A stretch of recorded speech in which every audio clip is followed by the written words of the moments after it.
Welcome back to smart money corner. And PSU banking stocks రీసెంట్గా ఎక్కువ శాతం పెరుగుతూ వస్తున్నాయి. అండ్ పిఎస్యూ బ్యాంకింగ్ సెగ్మెంట్లో లోయెస్ట్ ఎన్పిఎస్ ఏ బ్యాంక్లో ఉన్నాయో చూద్దాం. అండ్ సో దట్ ఏంటంటే ఈ స్టాక్స్ యొక్క పర్ఫార్మెన్స్ ఫర్దర్ కూడా ఇంప్రూవ్ అవ్వచ్చు. ఆ బేసిస్ మీద ఈ స్టాక్స్ని అయితే కన్సిడర్ చేయాల్సి ఉంటుంది. అండ్ ఈ వీడియోని ఫస్ట్ టైం చూస్తున్న వాళ్ళు తప్పకుండా సబ్స్క్రైబ్ చేయండి. And please try to join Telegram channel. So PSU banks జనరల్గానే బ్యాంకింగ్ సెక్టర్లో ఒక కమాండింగ్ మార్కెట్ షేర్ అయితే ఉంది. అండ్ చాలా రోజుల నుంచి కూడా ఎన్పిఎస్ అనేవి, that is non performing assets or loans or advances ఏవైతే ఉన్నాయో అవి ఒక ప్రాబ్లం పిఎస్యూ బ్యాంకింగ్ స్టాక్స్కి. బట్ రీసెంట్ టైంలో అసెట్ క్వాలిటీ అయితే ఇంప్రూవ్ అవుతూ వస్తుంది.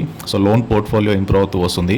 అండ్ సిగ్నిఫికెంట్గా ఎన్పిఎస్ తగ్గడం అనేది బ్యాంక్ యొక్క అసెట్ క్వాలిటీ పెరగడము, at the same time stock ప్రైస్లో కూడా ఒక ఇంప్రూవ్మెంట్ రావడానికి అయితే హెల్ప్ అయింది. నేను డిస్కస్ చేయబోతున్న first banking stock Bank of Maharashtra. And treasury, corporate, wholesale banking, retail banking ఇట్లాంటి సర్వీసెస్ని అయితే బ్యాంక్ అందిస్తుంది. ఈ ఇయర్ చూడండి రిమార్కబుల్గా స్టాక్ అయితే పెరిగింది. ఈవెన్ లాస్ట్ 3-5 ఇయర్ బేసిస్ మీద కూడా ఈ స్టాక్ అయితే అప్ ట్రెండింగ్లో అయితే కనబడుతుంది. So very good profit growth and healthy dividend pay out. And quarterly results చూస్తే కనుక రెవెన్యూ రీచ్డ్ ఆల్మోస్ట్ 5,500 crore చేరుకుంటే నెట్ ప్రాఫిట్ 1,200 crore చేరుకుంది. గ్రాస్ ఎన్పిఎస్ చాలా తగ్గాయి, 1.88% తగ్గాయి గ్రాస్ ఎన్పిఏ అనేది.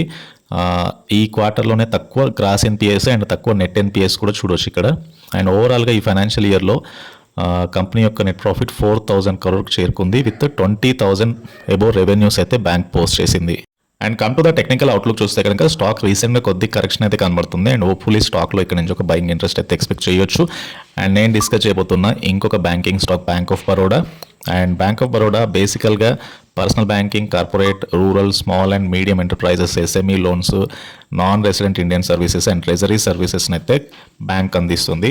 And see the stock price Bank of బరోడాది 1 year base మీద అండ్ 3-5 year బేస్ మీద కంటిన్యూస్గా స్టాక్ అయితే పెరుగుతూ వస్తుంది.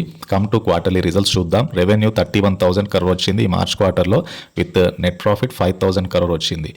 అండ్ నెట్ ప్రాఫిట్ కూడా పెరుగుతూ వస్తుంది. తర్వాత బ్యాంక్ ఆఫ్ బరోడాది ఫైనాన్షియల్ ఇయర్ 2024లో నెట్ ఎన్పిఏ అనేది 0.68% ఆఫ్ టోటల్ అడ్వాన్సెస్ కింద వచ్చింది. And gross non performing assets అనేవి 2.92%కి వచ్చాయి against 3.08% in the December 2023 quarter. And last year మార్చ్లో 3.79% ఉన్నాయి ఎన్పిఎస్. సో గ్రాడ్యువల్గా ఎన్పిఎస్ అయితే బ్యాంక్ ఆఫ్ బరోడా కూడా తగ్గుతూ వస్తున్నాయి. అండ్ ఈ బ్యాంకింగ్ స్టాక్లో వెరీ హెల్దీ ఆర్ఓఈ చూడొచ్చు, దట్ ఈస్ 16.7%. అండ్ స్టిల్ ఈ ఇయర్ ఎక్కువగా ర్యాలీ ఇచ్చినా కూడా బ్యాంకింగ్ స్టాక్స్ తక్కువ పీఈ దగ్గర కనబడుతున్నాయి. Bank of Baroda stock price 281, book value 231 దగ్గరగా ఉంది. So not expensive. And bank of Baroda స్టాక్లో ప్రమోటర్కి 64% ఉంటే ఎఫ్ఐఎస్ వాటా హోల్డ్ చేస్తున్నారు విత్ 12.5%. డిఐఎస్ ఇంక్లూడింగ్ మ్యూచువల్ ఫండ్స్కి 16% వాటా ఉంది. జనరల్ పబ్లిక్కి 7.32% వాటా అయితే ఉంది. So FI holding and DI holding అయితే ఎక్కువగా ఉన్న బ్యాంకింగ్ స్టాక్ ఇది. సో బ్యాంక్ ఆఫ్ బరోడా ఒకటి డెఫినెట్గా అయితే ఇక్కడ నుంచి కూడా స్టాక్లో ఒక మంచి ట్రెండ్ అయితే ఎక్స్పెక్ట్ చేయొచ్చు. రీసెంట్గా స్టాక్లో ఒక వాల్యూమ్ అయితే కనబడుతుంది. అండ్ స్టాక్ ట్రేడ్ అవుతుంది కూడా వెరీ క్లోజ్ టు మీకు 50 DMIకి దగ్గరగా స్టాక్ అయితే ట్రేడ్ అవుతూ వస్తుంది. And number 3 banking stock Indian Bank. Indian Bank కూడా different banking services like deposits, loans and సర్వీసెస్ని అయితే అందిస్తున్నారు. అండ్ ఈ బ్యాంకింగ్ స్టాక్ యొక్క ఎన్పిఎస్ కూడా గణనీయంగా తగ్గాయి రీసెంట్ టైంలో. మార్చ్ 2024లో నెట్ ఎన్పిఎస్ 0.43% తగ్గితే గ్రాస్ ఎన్పిఎస్ 3.95% తగ్గాయి. రీసెంట్ టైంలో ఎక్కువ శాతం ఎన్పిఎస్ అయితే తగ్గాయి ఈ స్టాక్లో. అండ్ క్వార్టర్లీ రిజల్ట్స్ కూడా హెల్దీ క్వార్టర్లీ రెవెన్యూ పోస్ట్ చేసింది. 14,633 crore రెవెన్యూ వస్తే net profit is around 2,296 crore వచ్చాయి. ప్రాఫిట్ అండ్ లాస్ చూస్తే ఓవరాల్గా బ్యాంక్ 8,500 crore ప్రాఫిట్, 55,000 రెవెన్యూ అయితే పోస్ట్ చేయగలిగింది.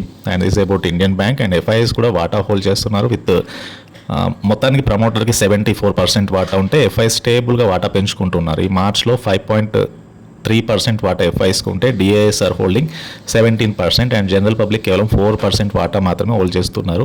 సో మ్యూచువల్ ఫండ్స్ అయితే ఇన్వెస్ట్ చేస్తున్నాయి ఇండియన్ బ్యాంక్లో. దట్ ఈస్ ద రీజన్ స్టాక్లో కూడా మంచి సర్జ్ అయితే చూడొచ్చు. Stock is trading very near to 50 DMA. 3 year basis మీద, 5 year బేసిస్ మీద కూడా స్టాక్ అయితే ఒక మంచి ట్రెండ్ అయితే కనబడుతుంది. సో ఇవి బేసికల్గా 3 banking sector stocks. Non performing అసెట్స్లో ఫాల్ అయితే కనబడుతుంది. అసెట్ క్వాలిటీ ఇంప్రూవ్ అవుతూ వస్తుంది. స్టాక్ ప్రైస్లో కూడా ఒక మంచి గ్రోత్ అయితే కనబడుతుంది. అండ్ ఈ వీడియో నచ్చితే ఛానల్ని తప్పకుండా సబ్స్క్రైబ్ చేయండి అండ్ ఈ వీడియోని లైక్ చేయండి. Thank you.